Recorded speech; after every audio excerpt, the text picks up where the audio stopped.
සුබ දවසක් ආයුබෝවන් කියලා පිළිගන්නවා සියලු දෙනාම. අද අලුත්ම පාඩමක් අපිට තියෙන 7 වෙනි පාඩම. කලින් කරපු පාඩමේ කොටස් සියල්ල අවසන් කරගන්න බැරි වුණා. එතකොට මේ පාඩම් 7 ගැන මුල් පාඩම් 6 ගැන කියනවා නම් ඔබට කිසිම හදිසියක් නැහැ. කලබලයට සියල්ල කලබලයට ඉක්මනට කරගෙන ඇවිල්ලා පාඩම් මාලාවේ ඉක්මනට පැන යන එක නෙවෙයි වටින්නේ. සමහරට ඔබ ඉන්නේ පළවෙනි පාඩමේ වෙන්න පුළුවන්, දෙවෙනි පාඩමේ වෙන්න පුළුවන්. පිළිවෙලට ක්‍රමානුකූලව අධ්‍යයනය කරමින් ඉදිරියට එන්න. අපි පාඩම් ගන්න ඉස්සරහට ලොකු පාඩම් ප්‍රමාණයක් වැටුණා කියලා එක දවසකින් පැයකින් ඉගෙන ගන්න පුළුවන් ශේෂ්ත්‍රයක් නෙවෙයි මේක. ඒක නිසා ඒක හොඳින් තේරුම් ගන්න. පිළිවෙලට ඉක්මනට නැතුව හිමිහිට ඔබගේ පාඩම් මාලාව ඔබ කරගෙන එන්න. අපි යමු 7 වෙනි පාඩම. අපි දැන් අන්තර්ජාලය පිළිබඳ මනා දැනුමක් තියෙනවා. එතකොට මේ අන්තර්ජාලය පාවිච්චි කරද්දී ඔබට තියෙනවා සමහර වචන දන්නේ නැති වචන. ඒ වචන මාලාවක් අපි කරා. දැනුත් ඒ වගේ වචනයක් කරන්න තියෙනවා. ඒ තමයි අද පළවෙනි මාතෘකාව DNS. Domain Name Server. Domain Name Server කියන්නේ මොකක්ද කියලා අපි බලන්න ඕන. අන්තර්ජාලය පිළිබඳ වැඩ කරද්දී DNS ගැන ඔබට මනා අවබෝධයක් තිබිය යුතුයි. එතකොට DNS කියලා කියන්නේ ඇත්තටම මෙන්න මේ වගේ දෙයක්. ඔබ විසින් මෙතන රවුටර් එකක් තියෙනවා. මේ රවුටර් එක ඔබ ලැප්ටොප් එකක් පාවිච්චි කරලා අන්තර්ජාල පහසුකම ලබාගෙන ඉන්නවා කියලා හිතන්න.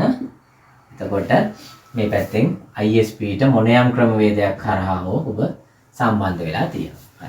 ඔබ දන්නවා දැන් private IP address කියන්නේ මොනවද කියලා. එතකොට private IP address කියන්නේ හැම විටම අපේ ඇතුළත නෙට්වර්ක් එක සඳහා දීපු IP. ඔබ දන්නවා 192.168 මුලට එන ඒවා තියෙනවා, 10.16 මුලට එන ඒවා තියෙනවා, 10. range එකේ ඒවා තියෙනවා. දැන් ඒවා මුලින් ඔබට ඉතාලම සරලව කියලා දීලා තියෙනවා. එතකොට මෙම IP මේ range එක තමයි අපි හැම විටම අපේ වැඩ කටයුතු වලට පාවිච්චි කරන්නේ. එතකොට අපි විසින් දැන් මේ router එකට සම්බන්ධ වෙච්ච කෙනා මේ කම්පියුටරය තුළින් ඉන්ටර්නෙට් යෑමක් සිද්ධ කරනවා නම් අපි හිතමු ඔහු විසින් www.google.com කියන සයිට් එකට යනවා. හැමෝම දන්න සයිට් එකක්. හරි. එතකොට මේ Google කියන සයිට් එකට යනකොට ඇත්ත වශයෙන්ම දැන් ඔබ මම කිව්වා මුලින් මේ සියල්ල සිද්ධ වෙන්නේ IP address මත. සියල්ලේ පදනම IP address. නමුත් දැන් මෙතන ඉන්ටර්නල් එකට විතරයි අපි IP address කතා කරන්නේ නැහැ. ඇත්තම කතාව මේ ඔබ www.google.com කියලා මේක මේ විදිහට ටයිප් කරාට මතක තියාගන්න මේ Google කියන සයිට් එක හොයාගෙන යෑම සිද්ධ වෙන්නේ IP address මගින් මිසක් මේ address එකෙන් නෙමෙයි. එහෙමනම් ඔබ විසින් මෙන්න මේ www.google.com කියන එක ගැහුවම ISP සතු සර්වර් එකක් විසින් මේක පරිවර්තනය වෙනවා මොකක් හෝ ඔවුන්ගේ අදාළ IP address එකකට. අපි අන්නේ පරිවර්තනය කරනු ලබන සර්වර් එකට තමයි කියන්නේ DNS server කියලා. එහෙමනම් අපි විසින් කිසියම් වෙබ් ඇඩ්‍රස් එකක් ටයිප් කරාම අදාළ වෙබ් බ්‍රවුසර් එක තුල Google Chrome වෙන්න පුළුවන්, Firefox වෙන්න පුළුවන්, ඕනම දෙයක් වෙන්න පුළුවන්. ඒක තුල මේක ටයිප් කරාම automatically ඉබේම ඒ DNS server ISP සතු DNS server එක විසින් මෙම router තුලින් එම address එක අදාළ IP address එකක් බවට පරිවර්තනය වෙලා IP address එක තුලින් තමයි අදාළ site එක හොයාගෙන යෑම සිද්ධ වෙන්නේ. සමහරට මේ Google කියන එක ඉන්දියාවේ වෙන්න පුළුවන්, ඇමරිකාවේ වෙන්න පුළුවන්. අපි තැන දන්නේ කෙසේ හෝ එම server එක හොයාගෙන අදාළ තත්ත්වය ලබා දීම සිද්ධ වෙන්නේ IP address එක මගින්. එහෙමනම් ඔබ දැන් දැනගත යුතුයි සියලුම ISP ලාට Taman සතුව DNS server තිබිය යුතුයි. ඔව් තියෙනවා. ඒ කියන්නේ අපේ රටේ ඉන්න ISP ලාට දෙනාටත්, චීනයේ ඉන්න 6 දෙනාටත්, ඇමරිකාවේ 18 කෙනා ලෝකේ ඕන තරම් ISP ඉන්නවා. සියලුම ISP ලා තමන් විසින් DNS server එකක් මේන්ටේන් කරනවා. එතකොට ඔවුන්ට පුළුවන් ඕනම කෙනෙක් යම්කිසි ඇඩ්‍රස් එකක් ගැහුවද ඒ ඇඩ්‍රස් එක අදාළ IP ඇඩ්‍රස් එකට පරිවර්තනය කරලා අදාළ සයිට් එක කරා ගෙන යාම සර්වර් එක කරා ගෙන යාම සිද්ධ වෙනවා. එතකොට මෙතන වැදගත් දෙයක් මට කියන්න ඕන. ඔබ හිතන්න කිසියම් මොහොතක කිසියම් ආයතනයක DNS වැඩ කරන්නේ නැහැ කියලා.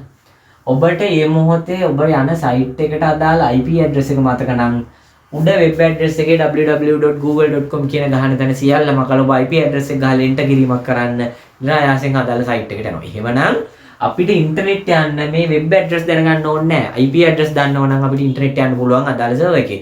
නමුත් ඒක ප්‍රායෝගික නැහැ කියලා ඔබට තේරෙනවා. Google මතක තියාගන්නවට වැඩිය ඉලක්කම් ටිකක් මතක තියාගන්න එක IP ඇඩ්‍රස් එක මතක තියාගන්න එක අපහසුයි. අන්න ඒ தත්ත්වය මගහැරව ගන්න තමයි DNS කී සර්වර් එකක් දාලා අදාළ IP ඇඩ්‍රස් එක වෙබ් ඇඩ්‍රස් එකකට පරිවර්තනය කිරීම සිද්ධ කරලා අපට මතක තබා ගන්න ලේසියට facebook.com ද youtube.com ද google.com ද yahoo.com ද කියලා දෙන්නේ අපේ මතක තබා ගැනීමේ පහසුව සඳහා DNS විසින් පරිවර්තනය කරලා දෙන ඇඩ්‍රස් එකක්. එහෙමනම් දැන් ඔබට මන අවබෝධයක් තියෙනවා DNS සර්වර් එකක් කියන්නේ මොකක්ද කියලා. ඒ වගේම මම ඔබට කියන්න ඕන මෙතන දැන් අපි විසින් private IP block එකක් පාවිච්චි කරත් ඉන්ටර්නෙට් යෑමට හැම විටම පාවිච්චි කරන්නේ public IP එකක් කියලා ඔබ අමතක කරන්න එපා. ඔබ දන්නවා ඒක. දැන් ISP ට තමයි public IP තියෙන්නේ. එම public IP එකක් ඒ මොහොතේදී අපේ router එකට ලබා දීලා router එකෙන් එළියට යෑම සිද්ධ වෙන්නේ public IP එකක් තුලින් තමයි. හරි.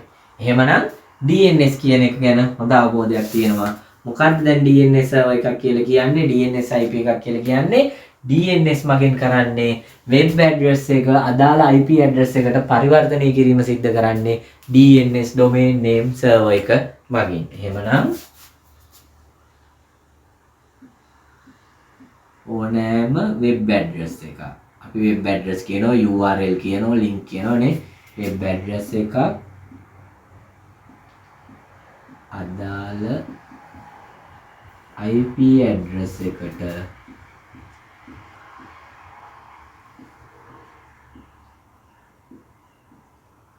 පරිවර්තනය කිරීම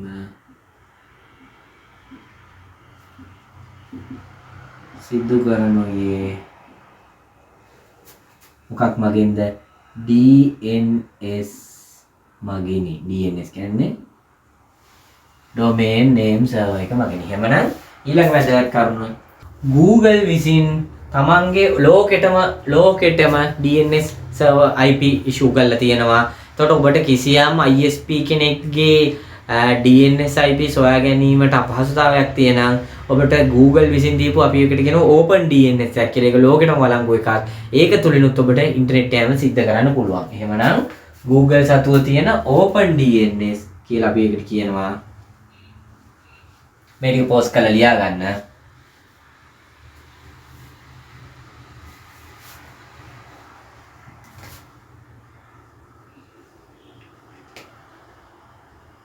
Open DNS Google විසින් දීපු 8.8.8.8 කියලා තියෙනවා. ඒක මතක තබා ගැනීමට ඉතාමත් ලේසි.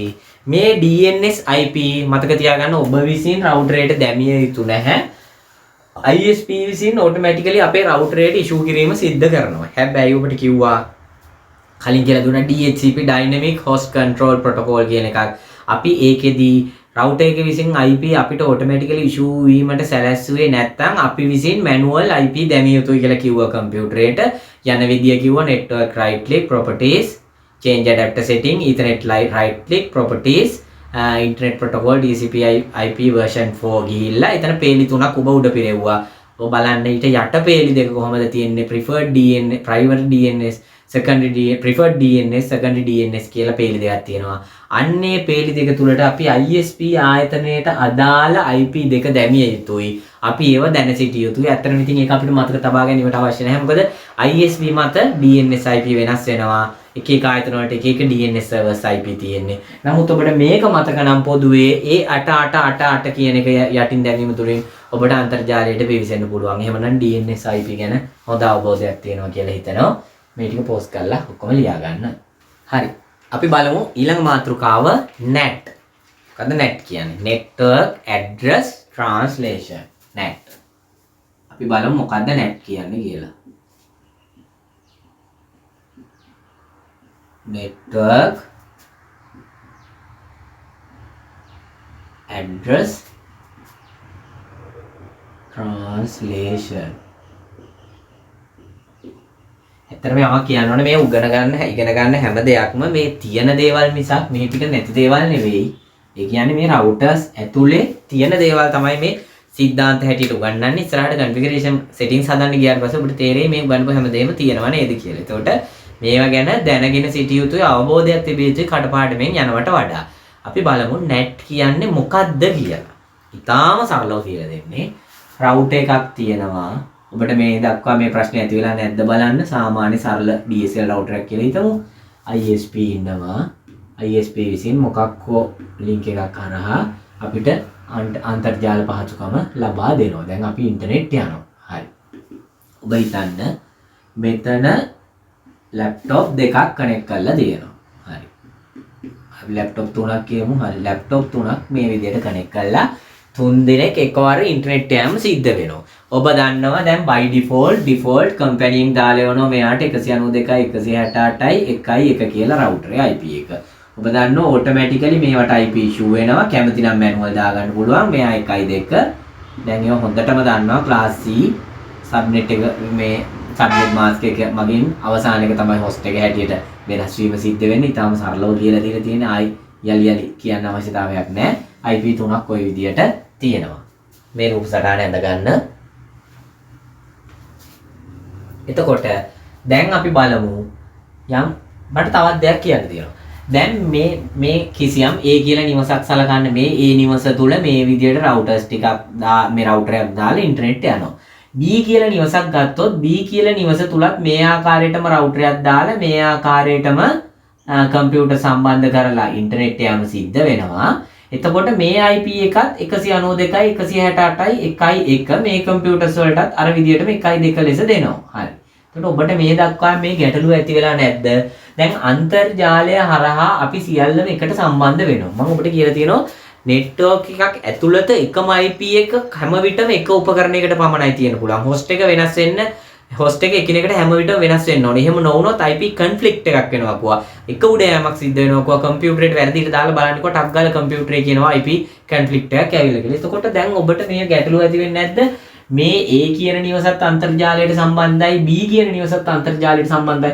අන්තර්ජාලය හරහා මොවුන් ඔක්කොම එකම IP පාවිච්චි කරන නිසා IP එක network එකක් ඇතුළත වගේ නිසා මේ network උඩ IP එක උඩ යන්නේ නැද්ද? conflict එකක් වෙන්නේ නැද්ද? ඔය ප්‍රශ්නේ අනිවාර්යෙන් ගැඹුරින් හිතන කෙනෙකුට ඇති වෙන්න ඕන. net ගැන දන්න කෙනෙක්ට එම ප්‍රශ්නේ निराකරණය වෙන්නත් ඕන. එහෙමනම් ඇත්තට මෙහෙම ගැටලුවක් තියෙනවා වගේ අපිට පේනවා. මෙහෙමයි ඇත්ත කතාව මතක තියාගන්න. ඔබ ඉන්ටර්නෙට් යනවා නම් ඔබ ඉන්ටර්නෙට් යන්නේ මෙන්න මේ පාවිච්චි කරන කිසිම IP එකක් පාවිච්චි කරලා නෙවෙයි. වැදගත්ම තියරි. මේ ඔබ දන්නේ නැහැ. ඔබ තියරි කටපාඩම් ගන්න එකනේ හැමදාම කරන්නේ. මනසේ නිසි ලෙස මේවා අවබෝධයෙන් තැම්පත් කරගන්න. එහෙමනම් router එකට දීපු IP එක අපේ කම්පියුටර්ස් වලට දීපු මේ කිසිම IP එකක් අපි පාවිච්චි කරන්නේ නැහැ ඉන්ටර්නෙට් යන. එහෙනම් මේවා තියෙන්නේ මොකටද? මේවා තියෙන්නේ මේ routerෙන් ඇතුළත අපේ LAN එක. දැන් ඔබ දන්නවා LAN block එක. අපේ මේ LAN block එක තුල ඇතුලේ වැඩ කරගෙන සඳහා පමණ මොනවද ඇතුලේ වැඩ හොඳටම දන්නවා. print out ගැනීම, ෆයිල් එකක් ෂෙයා කිරීම, ඊට පස්සේ DVR එකේ විස්තර ටික බැලීම, ඒ වගේ තව මොනවා හරි දෙයක් කරගන්නවා නම් බිල් එකක් කඩා ගන්නවා නම් මේ ඇතුළත ඒ වගේ දෙයකට. එහෙමනම් මේ සියලුම IP පාවිච්චි කරන්නේ අපේ LAN එක අපේ internal network එක ඇතුලේ වැඩ කටයුතු වලට පමණයි. එහෙමනම් එළියට යන්නේ මොකකින්ද කියලා ගැටලුවක් එනවා. හරි. ඔබට කියලා දුන්නා LAN WAN සංකල්පය. ඔන්න දැන් යෙදෙනවා. මේ පැත්ත LAN කියලා දන්නවා. දැන් LAN කියන්නේ මොකද්ද කියලා දෙන්නේ නැහැ. මේ පැත්ත WAN කියලාත් ඔබ හොඳටම දන්නවා. ඒක කියලා දෙන්නෙත් නැහැ. මොකද ඉතාමත් ලොකු විග්‍රහයක් හිතා ගන්න බැරි. විනාඩි 50කට වැඩි ප්‍රමාණයක විග්‍රහයක් LAN WAN ගැන කරා. හරි. ඔබ විසින් දැනගත යුතු කරුණ මෙච්චරයි. හැම විටම ISP විසින් ඉන්ටර්නෙට් යන මොහොතේදී අපිට WAN IP එකක් ඉෂුව කරනවා. මම කියනවා ඒක 84.12.3.1. හරි. බලන්න ඔබට පුරුදු 192.10 ඒවා නෙවෙයි. හරි. ඇයි ඒ public IP විසින් තමයි ISP විසින් ඉෂුව කරන්නේ public IP. අපි පාවිච්චි කරන්නේ private IP. මම කොහොම public IP එකක් ගන්න ඕන සල්ලි දීලා ගන්න ඕන. සල්ලි දීලා ගන්න අවශ්‍ය නැහැ. අපි අන්තර්ජාල පහසුකමට මුදල් ගෙවන්නේ මේ public IP එකට තමයි. හරි. එතකොට අපි ගෙවන බිල තුල public IP එක තියෙනවා. එහෙමනම් මතක තියාගන්න මේ IP එක මොකද්ද? public IP එකක් අපිට ඉෂුව කරනවා. කවුද? ISP විසින් ඒ මොහොතේ ඒ router එකට. මෙතන තාමත් ගැටලු ගොඩක් තියෙනවා. හරි. දැන් මෙතන තව කතා තියෙනවා dynamic static ඒවට එන්නේ නැහැ. ඉතල NAC ගැන කතා කරන්නේ. හරි. එතකොට ඔබ හිතන්න මම මේ කම්පියුටරය තුලින් අන්තර්ජාලයට යෑමට සූදානම් වුණා නම් 192.168.1.2 තුලින් router එකට යනකොට router එක දන්නවා අහවල් කම්පියුටරෙන් තමයි මේ දත්තය ආවේ කියලා. හරි. අපි ඔබ හිතන්න මම යන්නේ YouTube. www.youtube.com කියලා මම ගහනවා. හරි. ගැහුවම මේක මේ විදිහට මෙතනට එනකන් එනවා. නමුත් මතක තියාගන්න අපේ මේ ඇතුළත IP වලින් ඉන්ටර්නෙට් යාම සිද්ධ කරන්න බෑ. එහෙමනම් network address translation කියන තියරි එකේ સિદ્ધාන්තය රවුටරේ අඳුරනවා. රවුටරය මගින් මෙන්න මේ IP address එක පරිවර්තනය කිරීමක් සිද්ධ කරනවා අදාළ private public IP එකට. public IP එක අපිට රවුටරයට ලබා දීම සිද්ධ කරන්නේ ISP විසින් මේ මොහොතේ මේ ඇඩ්‍රස් එක මේ ඇඩ්‍රස් එකට පරිවර්තනය කිරීම තුලින් public IP කියන්නේ ලෝකයටම එකයි global unique. මේ වෙලාවේ එහෙනම් මේ රවුටරේ තියෙන IP එක ලෝකේ වෙන කිසිම තැනක නැහැ globally unique IP එක. මේ IP එකෙන් පුළුවන් ලෝකේ ඕනම තැනකට අදාළ සර්වර්ස් හොයාගෙන යෑම ISP හරහා ගිහිල්ලා ISP තුලින් ඊට පස්සේ YouTube සර්වර් එකට යෑම සිද්ධ වෙනවා. ඔන්න ඕක තමයි ක්‍රියාවලිය. නමුත් මෙතනත් ගැටලුවක් තියෙනවා. එකම මොහොතේ ඔබ විසින් පළවෙනි කම්පියුටරෙන් YouTube යනවා, දෙවෙනි කම්පියුටරෙන් Facebook යනවා. එහෙනම් එකම මොහොතේ එකම කම්පියුටරෙන් වැඩ දෙක එකම කම්පියුටරෙන් වෙන්නත් පුළුවන්, කම්පියුටර් දෙකකින් වෙන්නත් පුළුවන්. හරි. එකම කම්පියුටරෙන් වැඩ දෙකක් කරන වෙලාවලුත් තියෙනවනේ. හරි. එතකොට දෙවෙනි කම්පියුටරේ විසින් මේ විදිහේ සිග්නල් එකක් Facebook යනකොට ඒකත් මේ විදිහට සම්බන්ධ වෙනවා රවුටරේට.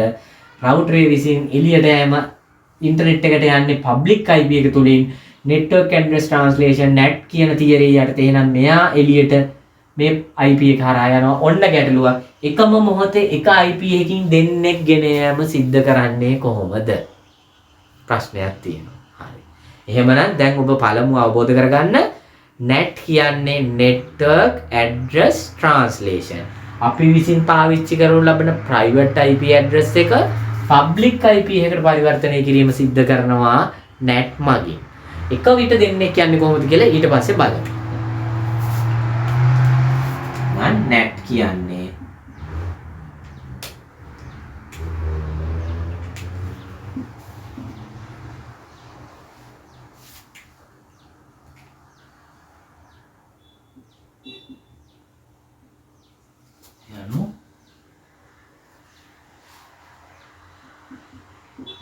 ඉන්ටර්නෙට් යෑමේදී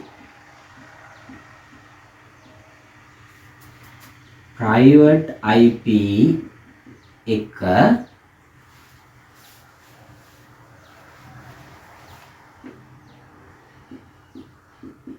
public IP එකක් බවට පරිවර්තනය කරන ක්‍රමය වේ. එතකොට මෙම NAT කියන ඔප්ෂන් එක NAT කියන ෆැසිලිටි එක තියෙන්නේ රවුටරේ තුල. රවුටරේ අපිට ඕන NAT enable NAT disable කියලා ටික් එකක් දාන්න පොඩි කොටසයි තියෙන්නේ. ඒ අදාළ ඇප්ලිකේෂන් එකේ ක්‍රියාවලිය සිද්ධ කරන්නේ රවුටරේ මගින්. එහෙමනම් මේ NAT කියන ක්‍රියාවලිය සිද්ධ වෙන්නේ කොහෙන්ද? රවුටර් එක තුලින්.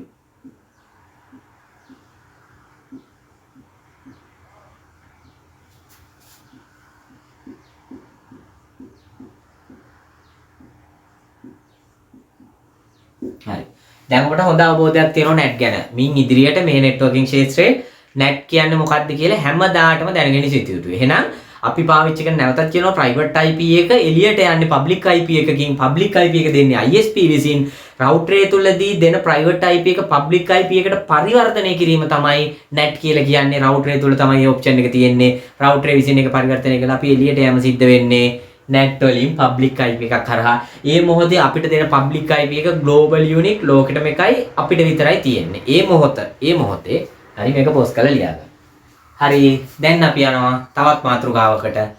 NAT port address translation. NAT කියන්නේ network address translation. PAT කියන්නේ port address translation. PAT port address translation.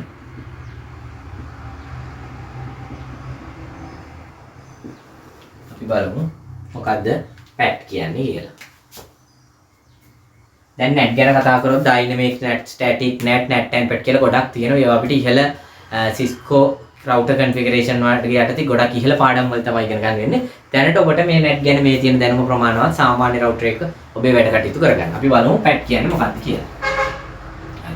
දැන් ඔබට යම්කිසි අවබෝධයක් තියෙනවා router එකේ තියෙනවා. එයාගේ IP එක මෙහෙම තියෙනවා. ඊට පස්සේ අපි මේ විදිහට ලැප්ටොප් පාවිච්චි කරලා ඉන්ටර්නෙට් යනවා. ISP කෙනෙක් ඉන්නවා. ISP හරහා අපි ඉන්ටර්නෙට් යෑම සිද්ධ වෙනවා. එතකොට ප්‍රශ්නයක් ආවා අපිට එකම මොහොතේ කම්පියුටර් එක්කෙනෙකුට වැඩිය අපි පාවිච්චි කරොත් සයිට් ප්‍රමාණයක් ඒ ඔක්කොම යන්නේ එක IP එකකින් යන්නේ කොහොමද කියලා. අනිත් එක්කෙනා Facebook කියා. හරි අනිත් එක්කෙනා WhatsApp යනවා. එතකොට දැන් ඔබට තේරෙනවා එක විට 3 දෙනෙක් වැඩ 3ක් කරනවා එකම රවුටරෙන් ඉෂුව වෙන්නේ එක IP එකයි කියලා මම ඔබට කිව්වා පබ්ලික් IP එකක් කියලා කිව්වා මොකක්කෝ. හරි 12යි. මේක දෙන්නේ කවුද? ISP විසින් අපිට දෙනවා කිව්වා පබ්ලික් IP එකක්. හරි. එතකොට පබ්ලික් IP ඔබට හුරු නෑ. හුරු නෑ කියනකොට දැකලා නෑ. ඔව් ඇත්තනේ අපි ගාව නෑනේ. අපිට පුරුදු 192 10 සහ 172 සීරීස් එක තමයි. හරි. මේක ලියා ගන්න, ඇඳ ගන්න රූප සටහන. එතකොට දැන් අපි ඉන්ටර්නෙට් යෑම සිද්ධ වෙද්දී අපි මෙයා 192යි 168යි 1.2 මෙයා 192යි 168යි 1.3 මෙයා 192යි 168යි 1.4 තුන් දෙනාම එක විට ඉන්ටර්නෙට් යනවා එක IP එකකින්. ඇත්තටම මෙතනදි සිද්ධ වෙන්නේ මෙහෙම දෙයක්. පෝට් එකක් කියන්නේ මෙතන අපේ ඇහැට පේන රවුටරේ තියෙන 1 2 3 4 කියන පෝට් එක නෙවෙයි. virtual අපි නම්බරයක් දෙනවා. පෝට් එකක් දෙනවා ටැග් එකක් ගහනවා කියලා ලේබල් එකක් ගන්න පුළුවන් නේ අපිට. මෙයාගෙන් ආවොත් මේ ලේබලේ, මෙයාගෙන් ආවොත් මේ ලේබලේ, මෙයාගෙන් ආවොත් මේ ලේබලේ කියලා. net ක්‍රියාවලිය මේ public IP private IP එක public IP එකට පරිවර්තනය වන්නාseම අපි යාට දෙනවා පෝට් නම්බර් එකක් මොකක් හෝ පෝට් එකක් අංකයක් අපි හිතමු කෝලන් දෙකක් දාලා මෙයාට දෙනවා අංක 5 කියලා. හරි. ඊළඟ කෙනාට දෙනවා මේ net ක්‍රියාවලිය තුලින් 6 කියලා. ඊළඟ කෙනාට දෙනවා. එකම private IP එක අපි port පාවිච්චි කරලා එකිනෙකට වෙනස් කිරීම සිද්ධ කරා. එතකොට එකම IP එකට නම්බර් 3ක් අංක 3ක් දාලා ලේබල් 3ක් ගහලා ටැග් 3ක් ගහලා ඒක 3කට කඩලා මේ 3ම ගිහිල්ලා අදාළ තැන්වලදී අදාළ සයිට් වලට වෙන් කරගෙන යෑම සිද්ධ වෙනවා. අන්න එතනදී අපි ඔකට කියනවා port address translation කියලා. එහෙමනම් IP එකට port එකක් දාන එකට pat කියනවා. කෙලින්ම private IP එක public IP එකට පරිවර්තනය කරන එකට NAT කියනවා. ඒතකොට ඇත්තම කතාව මේ router එක තුල NAT and pat කියන ක්‍රියාවලි දෙකම සිද්ධ වීම වෙනවා. මොකද NAT විතරක් වුණා නම් එක්කෙනා යන්න ඕන, pat විතරක් වුණා නම් port number එකක් විතරක් වැටෙනවා. NAT and pat කියන ක්‍රියාවලිය තුලින් තමයි අපි ඇත්තටම මේ router එකක් තුල ඉන්ටර්නෙට් යෑම සිද්ධ වෙන්නේ. දැන් ඔබට pat ගැනත් හොඳ අවබෝධයක් තියෙනවා, NAT ගැනත් හොඳ අවබෝධයක් තියෙනවා. පෝස් කරලා මේක ලියා ගන්න. අපි ඒක කරුණක් හැටියට ලියමු.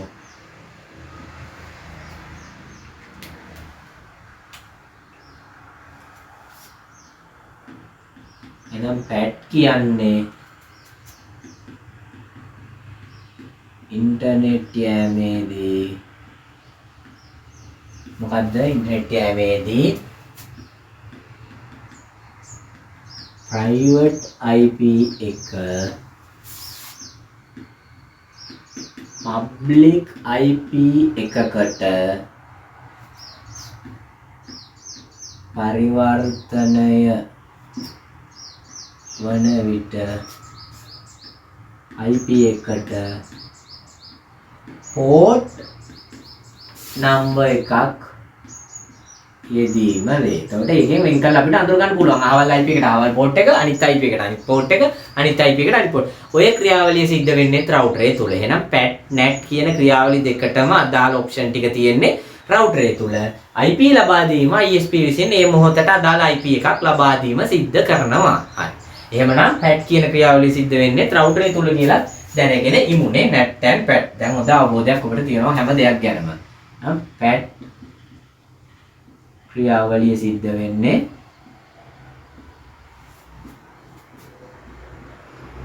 ඒ router එක තුල. බලන්න මේ පල්ලි දීලා රුපියල් 3000කට ගන්න router එකක් තුල මොනතරම් වැඩ කොටසක් option ප්‍රමාණයක් තියෙනවද කියලා post කරලා ලියන්න. හරි. අපි බලමු තවත් වචන කිහිපයක් ඉගෙන ගන්න තියෙනවා. සෑහෙන වචන ප්‍රමාණයක් අපිට ඉගෙන ගන්න තියෙනවා. static IP කියනවා, dynamic IP කියනවා, private static කියනවා, private dynamic කියනවා, public static කියනවා, public dynamic කියනවා. වචන නම් ගොඩක් තියෙනවා. මොනවද මේ static IP කියන්නේ? හරි. static IP සහ dynamic IP කියන්නේ මොකක්ද කියලා බලමු. මේ ස්ටැටික් කියන්නේ මැත්ස් කරපු කට්ටිය නම් මේක හුරු ඇති ස්ථිතිකයේ ගතිකයේ කියලා පාඩම් දෙකක් තියෙනවා විවාහාරික ගණිතය තුල. ස්ථිති කියන එකෙන් අදහස් කරන්නේ වෙනස් නොවන, ගති කියන එකෙන් අදහස් කරන්නේ ගණිතයේදී වෙනස් වෙන කියන. එහෙනම් මෙතනත් එහෙම තමයි ස්ටැටික් කියන්නේ වෙනස් නොවන, ඩයිනමික් කියන්නේ වෙනස් වෙන කියන අදහස. හරි. ස්ටැටික් කියන්නේ සිංහල තේරුම ගත්තොත් එහෙනම් වෙනස් නොවන කියන අදහසක් අපිට කියන්න පුළුවන්. හරි. මොකද්ද මේ ස්ටැටික් කියන්නේ කියලා බලමු. ස්ටැටික් IP එකක් කියන්නේ මොකක්ද කියලා. ඔබ දැනටත් දන්නවා මේ වචනේ තමයි ඔබට ගැටලුව. ඔබට මම කිව්වා router එකක් තුල DHCP dynamic host control කියන එක තුලින් enable කරොත් router IP automatically අපේ හැම router එකකම private IP ලබා දෙනවා. ඔබ දන්නවා ඒක. අපි සාමාන්‍යයෙන් එහෙම තමයි කරන්නේ. නමුත් අවශ්‍ය නම් අපිට අවශ්‍යතාවය මත DHCP disable කරලා manual IP දාන්න පුළුවන්. manual IP දැනීමක් සිද්ධ කරොත් කම්පියුටරේට අන්න එතනදී අපිට ඒක කියන්න පුළුවන් static IP එකක්. ඇයි අපි IP එකක් දැම්මොත් අපේ කම්පියුටරේ පේලි තුනට ඒක ආයි කවදාවත් වෙනස් වෙන්නේ නැහැ. අපි මකන තෙක්. නැත්තම් දැන් ඔබ IP දැම්මේ නැත්තම් ඔබ ඔබේ කම්පියුටරේ IP config ගහුවම යම්කිසි IP එකක් පෙන්නනවා. ඒ අතර ඔබ කම්පියුටර් ඔෆ් කරලා යනකොට තව කෙනෙක් IP කම්පියුටර් ඔන් කරලා. එතකොට ඔබ ආයි දෙවෙනි සැරේ ගහද්දී ඔබට පෙන්නන්නේ වෙන IP එකක්. එහෙමනම් අන්න ඒක තමයි ස්ටැටික් IP එකක් කියලා. මැනුවලි අපි IP දැමීමක් සිද්ධ කරොත් ඒ IP එක වෙනස් වෙන්නේ නැතුව හැමදාටම තියෙනවා. ඒකට අපි කියනවා ස්ටැටික් IP එකක් කියලා. ස්ටැටික් IP එකට හොඳම උදාහරණ තමයි කම්පියුටරේ තුල අපි ගිහිල්ලා මැනුවල් කියන වචනය පාවිච්චි කරා. එහෙනම් මැනුවල් කියන වචනේ එතන සුදුසු නැහැ. අන්න අපිට කියලුවා ස්ටැටික් IP දාන්න කියන වචනේ කියන්න. කම්පියුටරේට දාන්න PC එකට ස්ටැටික් IP බ්ලොක් එක. කිව්වම ඔබ දන්නවා අදාළ රේන්ජ් එකේ IP ටික දැමීම තමයි ස්ටැටික් IP කියලා කියන්නේ. එහෙමනම් ස්ටැටික් IP එකක් කියලා කියන්නේ වෙනස් නොවන IP එකක් කියන අදහස.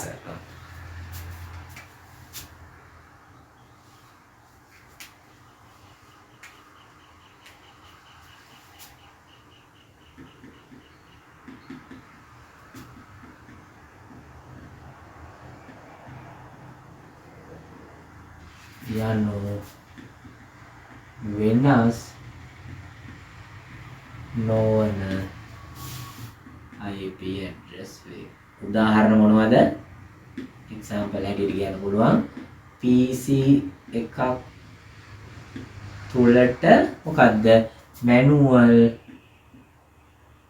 IP දැමීම වේ. එතකොට ඔබට පේලි තුන යන විදිය කියලා දෙන්නේ නැහැ. පේලි තුන කියන්නම් IP address කියලා පේලියක් තියෙනවා. මම ඒකට manual අතින් දානවා. එතකොට ඒක කවදාවත් වෙනස් වෙන්නේ නැහැ. 192.168.1.2 කියලා දානවා. subnet mask එක අපි දෙන්න ඕනේ නැහැ. ඔබ දන්නව මොකද්ද වෙන්නේ? කම්පියුටරේ automatically ඩෝන් ගාලා දුන්න ගමන් ගන්නවා. ඊළඟ එක default gateway කියන්නේ කවුද? අවධාරණයෙන් මතක තියාගන්නකෝ i කියලා දෙන්න දෙන්නේ නැහැ. default gateway කියන්නේ හැම වෙලේම අපේ router IP එක. router IP එක ඒක වෙනස් වෙන්නේ නැහැ. කොහොමද static. හරි. මෙන්න මේකට අපි කියනවා static කියලා. එහෙනම් මේක නොදා ඉඳලා කම්පියුටරේ ඔෆ් කරලා on කරොත් සමහරලාට මෙතන 1.2 නෙවෙයි 1.3 1.5 ඕන ඉලක්කමක් වෙන්න පුළුවන්. අපිට කම්පියුටර් වෙන්නවා මගේ කම්පියුටර් වෙන්නේ 102 කියන ඉලක්ක. නමුත් මේක මැනුවල් මේ විදිහට IP දැම්මොත් මේ IP එක ආයි වෙන කාටවත් යන්නේ නැහැ. හැමදාම අපේ කම්පියුටරේ තියෙනවා.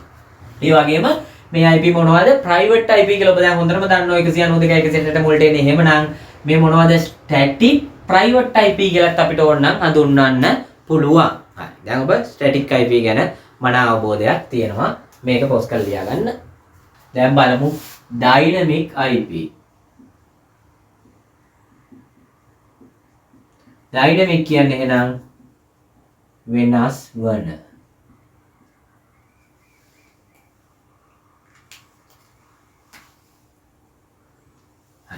ඔබ මේ විදිහට ඔබේ කම්පියුටරේට ඔබ IP දාන්නේ නැහැ. DHCP enable.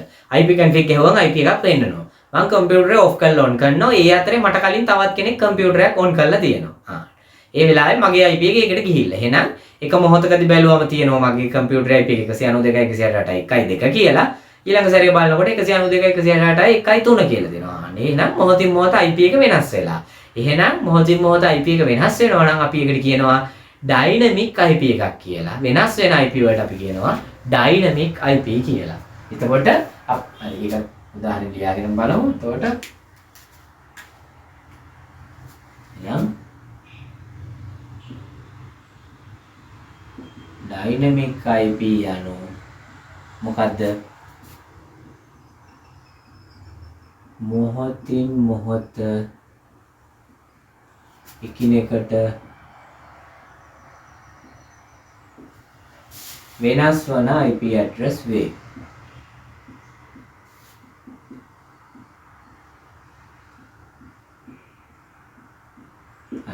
එතකොට අර විදියට අපි පේලි දෙකක් කම්පියුටරේ IP ටික බලමු. IP address, subnet mask, default gateway. එහෙනම් ඔබ IP config ගැහුවම මේ CMD එක තුල කම්පියුටරේ නෙවෙයි CMD එක තුල command prompt එකේ ගැහුවම එක මොහොතක පෙන්නනවා 192යි 168යි 1යි 2 කියලා. හරි.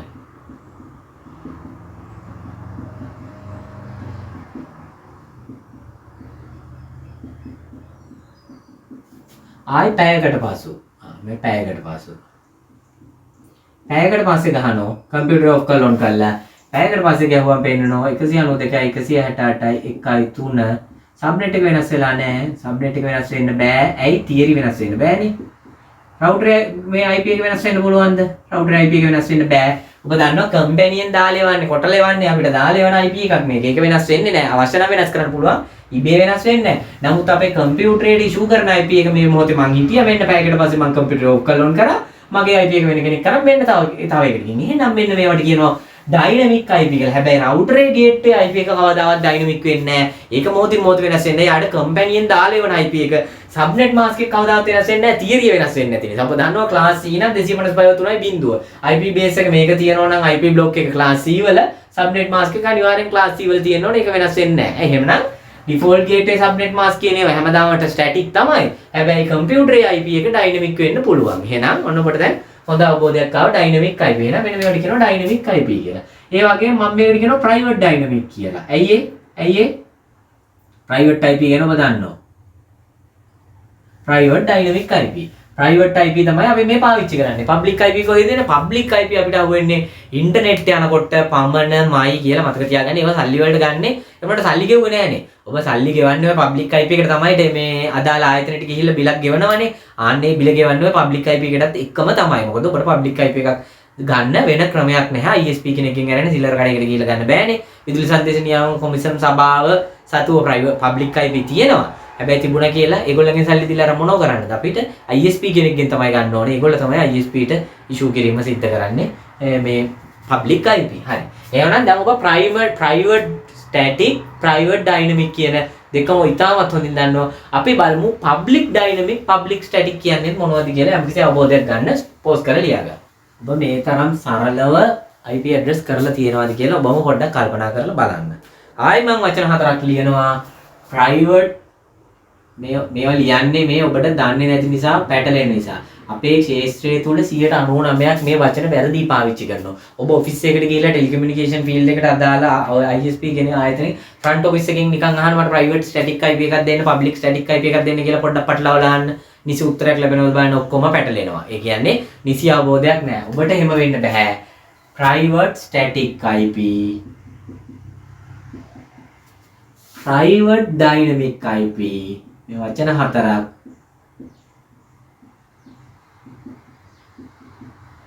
public static IP, public dynamic IP.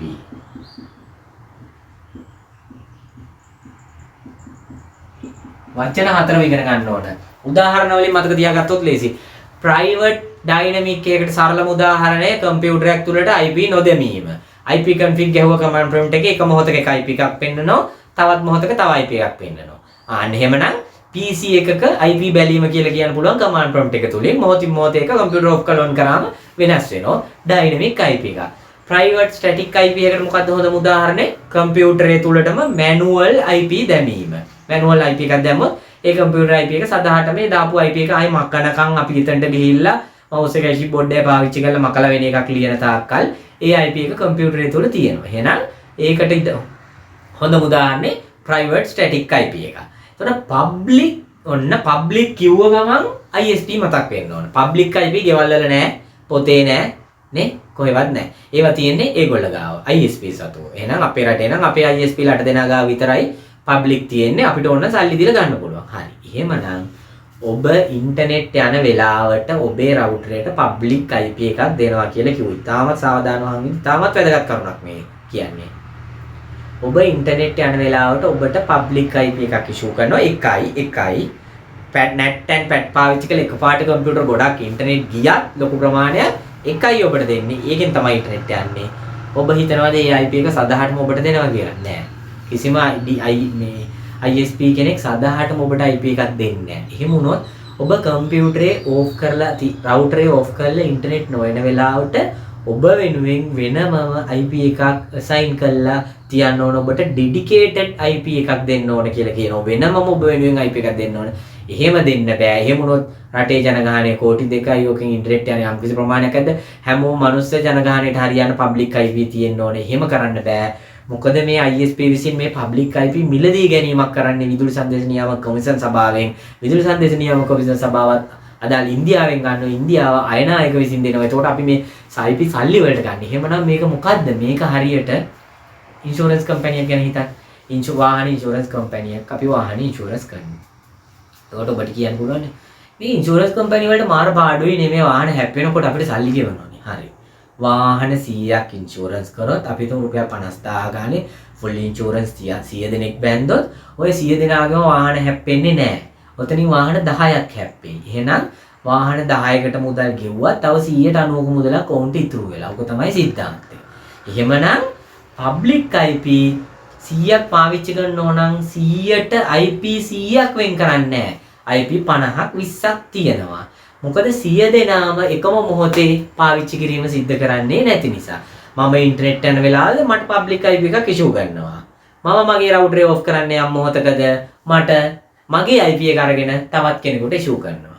එයා ඔෆ් කරනවාද එයාගේ IP එක අරගෙන තවත් කෙනෙකුට ඉෂුව කිරීම සිද්ධ කරනවා. ඕක තමයි පබ්ලික් IP වල තීරිය ඩයිනමික් පබ්ලික් IP එකක් කියන්නේ. එහෙමනම් අපි ඉන්ටර්නෙට් යන මොහොතේදී ISP අපිට IP එකක් දෙනවා. අපේ රවුටර් එක ඔෆ් කරගමන් ඒක තවත් කෙනෙකුට යනවා. අපි රවුටරේ ඕෆ් නොකරොත් ඒත් මතක තියාගන්න පැය 8කට වරක් ඔබ සතු පබ්ලික් IP එක වෙනස් වීම නිරායාසයෙන්ම සිද්ධ වෙනවා කියලා. එහෙමනම් ඔන්න ඕකට කියනවා අපි පබ්ලික් ඩයිනමික් IP. එහෙමනම් ඉන්ටර්නෙට් යන අපි සියලු දෙනා පබ්ලික් ඩයිනමික් IP තමයි පාවිච්චි කරන්නේ. එහෙනම් උදාහරණ ලියමු. තුනක් දන්නෝ. ප්‍රයිවට් ස්ටැටික් එකකට හොඳම උදාහරණය තමයි PC එකකට IP දැමීම. ඒ වගේම රවුටරේ IP එකත් ප්‍රයිවට් 192.168.1 කියන්නේ ප්‍රයිවට් ඒක සාමාන්‍යයෙන් වෙනස් වෙන්නේ. ඕන්න ඒකත් ලියමුනේ රවුටර් එකේ IP එක. රවුටර් IP එකත් ප්‍රයිවට් ස්ටැටික්. මේ උදාහරණ සහිතව ඔබ කරලා තියෙනවද මීට කලින්? හරි. ප්‍රයිවට් ඩයිනමික් හොඳම දේ තමයි මොකද්ද? DHCP enable කරනවා රවුටරේ. කම්පියුටරේට IP දාන්නේ නැහැ. IP නොදැමීම. දැම්මේ නැති වුණාම මොහොතින් මොහොත ඒක වෙනස් වෙනවා. අපිට කියන්න බෑ IP එක මොකක්ද කියලා. printer එක කඩෙන් ගෙනාවොත් printer එකට IP එකක් දාලා එවන්න. එහෙනම් ඒක private static IP එක. router එකට IP එකක් දාලා එවන්න. ඒක private static IP එක. එහෙමනම් auto computer එකට IP නොදා හිටියොත් එතනදී private මේ dynamic IP එකක්. එහෙමනම් router එකට ISP විසින් ලබා දෙන IP එක public dynamic වෙනස් වෙන IP එකක්. එහෙනම් ඉතාල වැදගත් කරුණක්. router එකට ISP විසින් ලබා දෙන IP එක මොකද්ද? public dynamic. හැබැයි මේකත් router එක off කරගම මොකද්ද වෙන්නේ?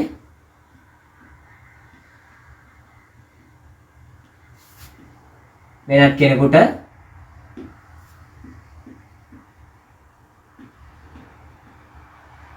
ඉෂුව වීම සිද්ධ වෙනවා. router off කරේ නැත්නම් පැය 8කට වරක් ඒත් වෙනස් වීම සිද්ධ වෙනවා. එසේ නැත්නම් එසේ නොවේ නම් පැය 8කට වරක් ඒත් කොහොමත් සාමාන්‍යයෙන් අපි පැය 8ක් පසුව IP එක වෙනස් වෙයි. එහෙනම් අපිට කවදාවත් අපිටයි කියලා IP නැහැ.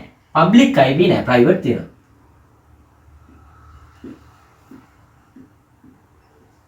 දැන් මම මෙතන පැයට ගුවන් සමා එක එක ISP මත වෙනස් වෙයි. ISP දාලා ඉතින් තමන්ගේ කාලයක් මෙච්චර කාලයකට පස්සේ මේක වෙනස් වෙන්න ඕන කියන. හරි ඒක ISP මත ඩිපෙන්ඩ් වෙයි. එතකොට පැය 8කට වඩා හොඳයි නේ යම් කාලයකට පසු කියලා දාමු. මොකද ISP මත වෙනස් වෙනවානේ. එක එක ISP එක එක විදියයිනේ. යම් කාලයකට පස්සේ දවසක්වත් තියෙන්නේ නැහැ කියලා දැනගන්න.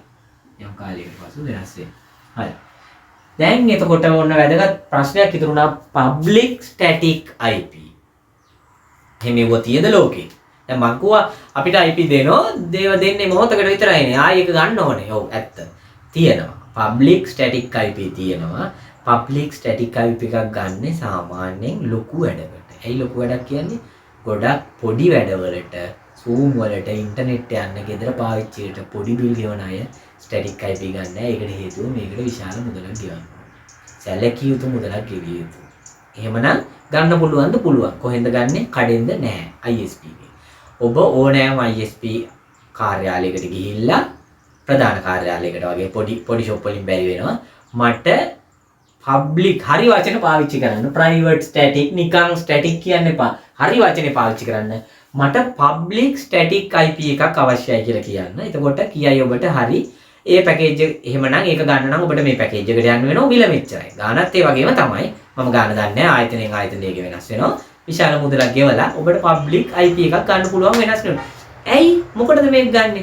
ඇත්තටම ඕන වෙනවා. ඕන වෙන අවස්ථා ඉතාමත් විශාලයි. උදාහරණයකට හිතන්න ඔබ කිසියම් වෙබ් සයිට් එකක් නඩත්තු කරගෙන යනවා කියලා ඔබ වෙබ්සයිට් එකක් කරගෙන යනවා. එතකොට මේ ඔබේ වෙබ්සයිට් එකට අදාළව මොහොතින් මොහොත ඔබේ IP එක වෙනස් වුණොත් ගැටලුවක් තියෙනවා. මොකද කවුරු හරි ඔබ දන්නවා දැන් DNS වලින් ඔබේ සයිට් එක ගැහුවම එයා ඒ අදාළ IP එක හොයාගෙන ඉන්නේ. එතකොට ඔබේ IP එක දවසින් දවස වෙනස් වෙනකොට කොහොමද හොයාගන්නේ? අන්න ඒ වගේ වෙලාවට ඔබට private IP එකක් ගන්න.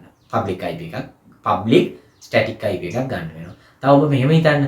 ඔබ ඉතා විශාල ව්‍යාපාරිකයෙක්. ඔබට හැම වෙලේම ඕන නිකන් Skype වගේ දේවල් නෙවෙයි කෙලින්ම වීඩියෝ කෝල් වීඩියෝ කොන්ෆරන්ස් එකක් දාන්න ඕන ඔබ පිටරට ඉඳගෙන ඔබේ මේ ලංකාවේ තියෙන ආයතනයේ මේ එක කම්පියුටර් එකකට. ඒ කම්පියුටරේ ඩිස්ප්ලේ එකක් දාලා එහෙම හදලා තියෙන ඔබ දැකලා ඇති ඔය විශාල ආයතනවල.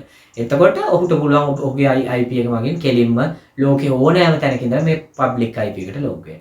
තවත් ඔබ මෙහෙම හිතන්න ඔබ විශාල ව්‍යාපාරිකයෙක් ඔබේ ව්‍යාපාර වලින් එකක් තියෙනවා අපේ රටේ.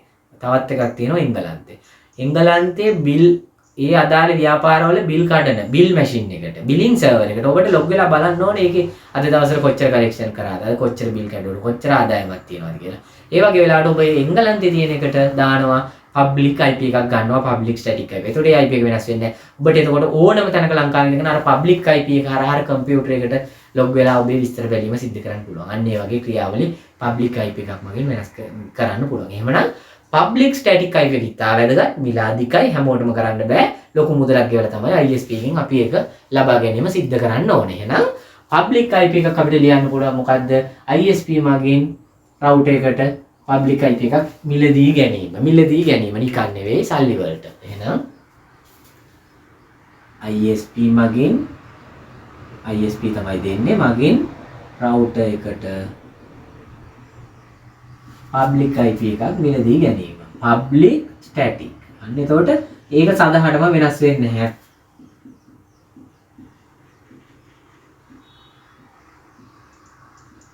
ඔබට ඕන නම් ගිහිල්ලා මුදලක් ගෙවලා ගන්න පුළුවන්. නිකන් නම් මෙව හම්බ වෙන්නේ නැහැ. හරි. ලොකු පැකේජ් තියෙනම් සමහර වෙලාවට ෆ්‍රී දෙනවා. ලොකු පැකේජ්. ලොකු බිලක් ගෙවන පැකේජ් එකක් තිබ්බොත් ඔබට ස්ටැටික් IP එකක් සමහර ආයතන විසින් ෆ්‍රී ලබා දෙනවා. හැබැයි මේ රුපියල් 350 400 700 පැකේජ් වලට නම් ඔබට පබ්ලික් ස්ටැටික් IP ගන්න හිතන්න එපා. හරි. දැන් මන අවබෝධයක් තියෙනවා ඩයිනමික් පබ්ලික් හැම දෙයක් ගැනම පෝස්ට් කරලා ලියා ගන්න. හරි. දැන් ඔබ පබ්ලික් IP ප්‍රයිවට් IP ගැන මන අවබෝධයක් තියෙනවා. බලන්න ඔබේ කම්පියුටරේ ඔබ ඉන්ටර්නෙට් යනවා නම් ඔබේ කම්පියුටරේට ඉෂුව වෙලා තියෙන මේ මොහොතේ IP එක කොහොමද කියලා ඔබට බලා ගන්න පුළුවන්. හරිම සරලයි. www.google.com යන්න Google site එකට ගිහිල්ලා show my IP කියලා ගහන්න ඔබට ලස්සනට පෙන්නයි. හැබැයි මෙතන පොඩි ගැටලුවක් තියෙනවා එක තැනක පෙන්නයි දිග ඉලක්කම් ටිකක් IP version 6 වලින් එහෙම වුණොත් පොඩ්ඩක් යටට ගිහිල්ලා IP version 4 කියන එකේ සිලෙක්ට් කරලා බලන්න ලස්සනට ඔබට අපි දන්නා public IP range එකේ IP එකක් පෙන්නයි. එතකොට ඒක වෙනස් වෙයි ඔබ සම්බන්ධ වෙලා ඉන්න මේ ISP මත. හොඳම දේ තවත් පැය කිහිපයකට පස්සේ නැවතත් show my IP එක කොලෙක ලියාගෙන නැවතත් show my IP ගිහිල්ලා ගහන්න. ඒ මොහොතේදී ඔබේ IP එක වෙනත් IP එකක් පෙන්නයි. එතනින් ඔබට තේරෙනවා ඔබට තියෙන්නේ public dynamic IP එකක් කියලා. ඒකත් මතක තියාගන්න. එතකොට දැන් අපිට තියෙන්නේ ප්‍රැක්ටිකල් ටිකකට යමු. අපි මේ ඉගෙන ගත්තා රවුටර් එක තුල කොතනද තියෙන්නේ? රවුටර් එක කොහොමද බලන්නේ? අන්න ඒ වගේ ක්‍රියාවලි ටිකක් තියෙනවා. හැබැයි මෙතන පොඩි ගැටලුවක් තියෙනවා. ඇයි? එක එක ISP එක එක රවුටර්ස් පාවිච්චි කරනවා. ඒතකොට එක එක රවුටර්ස් වල එක එක ක්‍රමවේදයන් පාවිච්චි කරනවා. ඒවා තියෙන තැන් රවුටර් එක මත වෙනස් වෙනවා. ඒක නිසා හැම රවුටර් එකම තියෙන ඒවා ඇත්තටම ඔබ විසින් කඩපාඩම් කරගත යුතු නැහැ. ඒක තේරුමක් නැහැ, ප්‍රායෝගික නැහැ. මොකද සිද්ධාන්තයේ දැනගෙන සිටීම ප්‍රමාණවත්. ඔබ ඒ ක්ෂේත්‍රයේ රැකියාවක යෙදෙනවා නම් ඒ අදාළ රවුටර්ස් වල දාන්නේ කොතනද කොහොමද යෙදෙන්නේ කියන එක ගැන ඔබ දැනගෙන සිටීම ප්‍රමාණවත් වෙයි. ඒ වගේම දැන් මම ඔබට කමාන්ඩ් 5ක් මේ වෙනකොට 1 2 3 4ක් කියලා දුන්නා. තවත් ලස්සන කමාන්ඩ් එකක් කියලා දෙනවා කමාන්ඩ් ප්‍රොම්ප්ට් එක තුල. අපි බලමු ඒකත් ඔකට අදාළ එකක්. ඊළඟ කමාන්ඩ් එක තමයි අපි මේකට trace route කියලා කියනවා. TRACERT trace route කියලා අකුරු හරියට ලියන්න TRACERT ස්පේස් එකක් කොහේ හෝ පිටරටක IP එකක්. කොහොමද ඔය පිටරටක IP එක හොයාගන්නේ? හරිම සරලයි. Google එකේ ගහන්න YouTube server YouTube IP Google server IP මොනවා හරි ගහන්න. නැත්නම් ඔබ දන්නවා දැන් DNS IP එකක් දුන්න Google එකේ 8.8.8 මම මේක 8 ලියන්නේ නැහැ. මෙහෙම ගහන්න පුළුවන්. ඕනෑම පිටරටක IP එකක් ගහන්න. එහෙම ගහලා enter කිරීම සිද්ධ කරන්න. එතකොට ඔබට මේක පේනෙයි hop 1 2 3 කියලා දිගට ගිහිල්ලා ඔබ විසින් අවසානයේට ගහන ලබන IP එක මෙතන අවසාන පේළියේ පෙන්නයි. මේ ක්‍රියාවලිය තුලින් පෙන්වන්නේ ඔබ අන්තර්ජාලයට සම්බන්ධ වෙලා ඉන්න මොහොතේ ඔබ කාගේ හරි IP එකක් ගැහුවා නම් අන්න ඒ IP එකට යන්න අපි කොච්චර දුරක් රවුටර් ප්‍රමාණයක් පැන හරහා යනවද කියන එක. මොකද මේ කොච්චර දුරක් රවුටර් ප්‍රමාණයක් කියන්නේ. ඇත්තටම ඔබ දන්නේ ඔබේ නිවස තුල ඔබේ ආයතනය තුල තියෙන රවුටරේ පමණයි. මතක තියාගන්න ඉතනින් එහාට ඉතුරු සියල්ල රවුටර්ස් හරහා සම්බන්ධ වීම සිද්ධ වෙන්නේ ISP ගේ රවුටර්ස් හරහා. අපේ රවුටර්ස් නෙවෙයි ISP ගේ රවුටර් හරහා සම්බන්ධ වීම සිද්ධ වෙනවා. එතකොට ඔබ ඇමරිකාවේ සයිට් එකකට trace route එකක් දැම්මොත් ඔබට මෙතෙන් පටන් ඔබ ඉන්නේ ත්‍රිකුණාමලයේ නම් ඔබේ ත්‍රිකුණාමලයේ රවුටරේ සිට කොළඹට පැමිණ කොළඹින් සබ්මරීන් කේබල් කියන්නේ මොකද්ද? මූද යටින් තමයි අපි ලෝකෙට සම්බන්ධ වෙන්නේ. මූද යටින් තියෙන ඔප්ටිකල් ෆයිබර් කේබල් එකක් කරා. සබ්මරීන් කේබල් එක කරා යද්දී ඉන්දියාව, සිංගප්පූරුව ඒ වගේ යන පහු කරගෙන යන හැම රටකටම අදාළ රවුටර්ස් වල විස්තර ඔබට බලා ගන්න පුළුවන්. ඉතාමත් වැදගත් කමාන්ඩ් එකක්. එහෙමනම් රවුටර්ස් කීයද කියන එක පේලි ගානේ තීරණය කරයි හැම රවුටර් එකකට අදාළව IP ඇඩ්‍රස් එක දෙන්නයි. අපි ඒක ප්‍රැක්ටිකල් එකට ගිහිල්ලා ඊට පස්සේ බලමු මේක ලියා ගන්න. මේකට අදාළ විස්තරෙත් ලියා ගන්න. trace route ගහලා trace route කියලා කියන්නේ නමුත් වචනේ TRACERT trace පමණයි. මෙතනදි සිද්ධ වෙන්නේ මොකද්ද? අපි යොදනු ලබන IP එක තෙක් අපේ රවුටර් එකේ සිට අපි ඉන්ටර්නෙට් යන මේ මොහොතේ රවුටර් එකේ ඉඳලා පසු කරගෙන යන සියලුම රවුටර්ස් වල විස්තර පෙන්වුම් කිරීම සිද්ධ කරනවා.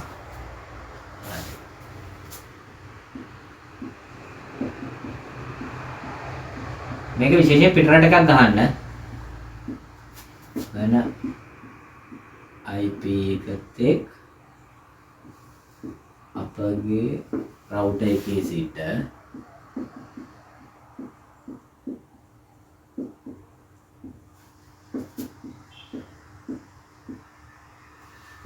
රවුටර් එකේ සිට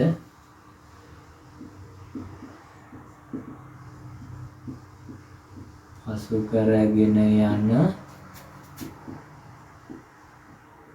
සියලුම රවුටර්ස් වල විස්තර පෙන්වනු ලබයි. මේ රවුටර්ස් එතකොට අපේ නෙවෙයි. අපිට තියෙන අපේ ගෙදර එක විතරයි. රවුටර්ස් කොහොමද තියෙන ISP ට යාගේ විස්තර බලන්න පුළුවන්. හරි. අපි ප්‍රැක්ටිකල් එකට යමු. ප්‍රැක්ටිකල් එකට යමු වෙලා අපි බලමු ඒ කමාන්ඩ් එකත් ගහන්නේ කොහොමද කියලා. හරි අපි බලමු කමාන්ඩ් එකට ගිහිල්ලා ඉස්සෙල්ලා කමාන්ඩ් ප්‍රොම්ප්ට් එකට ගිහිල්ලා කමාන්ඩ් එක ගහනවා TRACERT ස්පේස් අදාළ IP. අදාළ IP එකෙන් කියන එකෙන් අදහස් කරන්නේ පිට රටක තියෙන ඕනෑම IP address එකක් ඔබ ගන්න Google ගිහිල්ලා අපි හිතමු YouTube server IP හරි Facebook server IP හරි ගැහුවම ඔබට ඒ අදාළ IP address පෙන්නනවා. ඒ ආකාරයට ගන්න කැමති ඕනම IP address එකක් දෙන්න. ඊළඟ එන්ටර් කිරීමක් සිද්ධ කරන්න.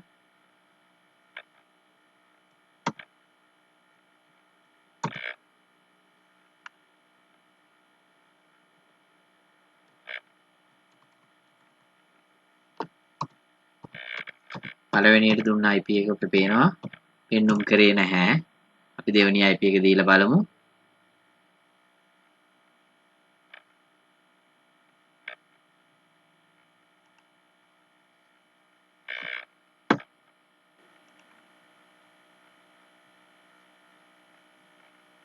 දැන් ඔබට පෙන්නනවා router එක ක්‍රමානුකූලව යන ආකාරය. දැන් ඇත්තටම බලන්න මිලි තත්පර ගන්න වැඩි වෙන එක. දැන් අපගේ කම්පියුටරේ සිට router එකට මිලි තත්පර එකක් තුලදී ගියා. ඊට පස්සේ එතනින් එහාට 222 103 මිලි තත්පර 30 ගණන් වගේ යනවා. 60 ගණන් ක්‍රමානුකූලව වැඩි වීගෙන යන ආකාරයක් තමයි ඔබට පෙන්වන්නේ. ඇත්තටම මෙතන දැන් ඔබට පේනවා මෙතන 220 ගණන් වල IP හැටියට පෙන්වන එක රේන්ජ් එකක්. ඊට පස්සේ දැන් 100 ගානට මාරු වෙලා තියෙනවා. මෙතනදී බොහෝ දුරට අපිට හිතන්න පුළුවන් ඇත්තටම නිශ්චිතවම කියන්න බෑ මේ 200 ගණන් කියන්නේ ISP සතු IP ටිකක්. සමහර විට ඉන්න අනතුරු අපි දන්නේ නැහැ දැන් මේ සර්වර් එක තියෙන්නේ කොහේද රට කොහේද ඉන්දියාව වෙන්න පුළුවන් ලෝකෙ වෙනත් රටක් වෙන්න පුළුවන් කොහොම හරි දැන් මේ ඔබට පෙන්වන්නේ මෙම IP Google Open DNS වලට යනතෙක් පසු කරගෙන යනු ලබන routers ටික තමයි පෙන්වන්නේ.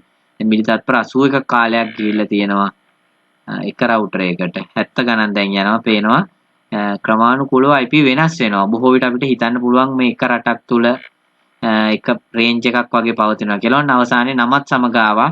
එහෙනම් routers 12කට පස්සේ තමයි Google DNS 8.8.8 කියන IP එක අපිට පැමිණිය යටින් trace complete කියලා තියෙනවා. මේ විදිහට ඔබට ඕනෑම router එක IP එක ගහලා ඔබේ router එකේ සිට එම router එකේ යන පහු කරගෙන යන routers ටික බලන්න පුළුවන්. මේ ආකාරයට ඔබට trace route කියන command එක බලන්න පුළුවන්. මේක ඉතින් 3-4 වතාවක් rewind කර බලලා හොඳින් අධ්‍යයනය කරලා ඔබ දන්නා හැම IP එකක්ම හරි එහෙමනම් ඔබ ප්‍රැක්ටිකල් වලටත් යමු වුණා. එතකොට ඇත්තටම කියන්න තියෙන අද පාඩම තුළ ඉතාමත් අන්තර්ජාලය තුළ ඔබ දන්නේ නැති වචන ගොඩාක් විශාල ප්‍රමාණයක් ඉගෙන ගත්තා. මේ හැම වචනයක්ම කටපාඩම් කර ගැනීම නෙවෙයි අවබෝධය තිබිය යුතුයි. ඩයිනමික් කියන්නේ මොකද්ද? ස්ටැටික් කියන්නේ මොකද්ද? Private IP, public IP, NAT, PAT වගේ ගොඩක් දේවල් ඔබ ඉගෙන ගත්තා. තව කමාන්ඩ් එකක් ඉගෙන ගත්තා trace route කියලා. මේ හැම කමාන්ඩ් එකක්ම මේ හැම දෙයක් සිද්ධාන්තයක්ම ඔබේ මතකයේ තිබිය යුතුයි. කටපාඩමෙන් මේව කරන්න බෑ. මේව එකවරක් බලලා එකපාරක් වීඩියෝ එක බලලා අතාරින්න එපා. මම කොහොම මේ හැම කරුණක්ම ලියාගන්නේ කියලා මේ පොත නිතරම ඔබ විසින් අධ්‍යයනය කරන්න. එකවරක් නෙවෙයි, දෙවරක් නෙවෙයි, තුන්වරක් නෙවෙයි 20 30 වතාවක් බලලා තමයි අපි මේව මේ தත්ත්වෙට මතක තියාගෙන ඉන්නේ. දැන් ඔබ දන්නවා මම කොළ කඩදාසි කිසිම දෙයක් බලන්නේ නැතුව මගේ මතකයෙන් තමයි මේ හැමදේම ලියන්නේ, හැමදේම කියන්නේ. එතකොට ඔබ මේ தත්ත්වයටපත් වෙන්න ඔබට පුළුවන්. වෙන්න එහෙමනම් කල යුත්තේ හැම විට මේ විෂය කරුණු නැවත අවධාරණය කිරීම. ඒ කියන්නේ කොලයක් අරගෙන ඔබට ලියන්න පුළුවන්. බෝඩ් එකක ලියන්න පුළුවන්. නැත්නම් හිතින් කියන්න පුළුවන්. ඒ වගේ කරලා මේ හැම කරුණක්ම ඔබේ මතකයේ තබා ගත යුතුයි. එතකොට අපි අද 7 වෙනි පාඩම හැටියට අද පාඩම අවසන් කරනවා. එතකොට මේ තුලින් කරපු සියලුම විෂය කරුණු ටික ඔබ ඔබේ මනසේ තදින් තියාගන්න. මම කිව්වා 6 වෙනි පාඩමේදී අපිට යන්න තියෙනවා කියලා දැන් ස්ට්‍රක්චර්ඩ් කේබල් වගේ වයරින් වලට ටිකක් නෙට්වර්ක් එකක් ටිකක් ලොකු කරන්න. දැන් ඔබට පුළුවන් සාමාන්‍ය කම්පියුටර් 7-8ක දෙයක් වැඩක් කරගන්න පුළුවන් තත්ත්වයට ඔබපත් වෙලා තියෙනවා. හැම දෙයක්ම කියලා දුන්නා. මට මේ නෙට්වර්කින් ඉක්විප්මන්ට් ගන්න ඔබට බඩු ගන්න කඩවල නම් කීපයක් කියන්න අමතක වුණා. ඒක මම ඊළඟ පාඩමේ ප්‍රැක්ටිකලුත් එක්ක ඔබට කියන්නම්. කොහෙන්ද මේ වගේ දේවල් මිලදී ගන්න කියලා. ඇත්තටම රවුටර් එකක් වගේ මිලදී ගන්න කිසිම අපහසුවක් නැහැ. ඔබ දන්න ඕනම කෙනෙකුට ගන්න පුළුවන්. නමුත් ඔය සමහර ක්ලිප් වර්ග, සමහර කේබල්, සමහර කනෙක්ටර්ස් වර්ග ගන්නදී හැම කඩේකින් මේක ගන්න නැති තත්ත්වයක් තියෙනවා. ඒකට අදාළ විස්තර ටිකක් මම ඔබට දෙන්නම්. මම හැම විටම ගන්නනේ ප්‍රැක්ටිකල්. වැඩක් කරගන්න මිසක් සිලබස් එකේ තියෙන දෙයක් විතරක් කියලා එක බේරගන්නේ නැහැ. දැන් ඔබට සාමාන්‍ය කාමර 4ක 5ක ගයක් වයර් ටික ඇද ගන්න පුළුවන්. මම කියන්නේ ඇන ගහන්න පුළුවන් වෙනවනේ. ක්ලිප් වලට ඇන ගහන්න පුළුවන් නම් බිත්තියට තියලා ඇන ගැහිමේ ඒකත් බැරි කට්ටිය ඉන්නවා. ලොකු මිටි පාරවල් ගහනවා කෙලිම වයර් එකට ඩැමේජ් වෙනවා වැඩ කරන්නේ නැහැ. එකිනෙකට ෂෝට් වෙනවා ඇතුලෙන් තැරෙනවා. ඒක නිසා එන ගහන්න පුළුවන් නම් ඔබට බිත්තියක මිටියක් පාවිච්චි කරලා තියෙනවා කටහඬුවක් පාවිච්චි කරලා තියෙනවා නම් අතේ හුරුව තියෙනවා නම් ඔබට සාමාන්‍ය වයරින් එකක් කරගන්න නෙට්වර්ක් එකක් පුළුවන්. ඊළඟ පාඩමේදී අපි ටිකක් විශාල ප්‍රමාණයේ ෆැක්ටරි එකක් කාමර 7-8ක ලොකු ගෙයක් වගේ තැනක වයරින් කරගන්න හැටි බලමු. ඊළඟ අදියර ලෙස ඔබට ඕනෑම තට්ටු ප්‍රමාණයක් අපි කියමු තට්ටු 20ක 30ක තට්ටු 40ක 50ක උනත් අදාළ තියරි එක නිසි ලෙස ඉගෙන ගත්තොත් ඔබට ඊට පස්සේ ඒ ක්‍රියාවලිය සිද්ධ කරන්න පුළුවන්. හරි. එහෙමනම් අදට සමාප්තයි. සමුගෙන යන අවසරයි. අයිබෝවන්. ස්තුතියි.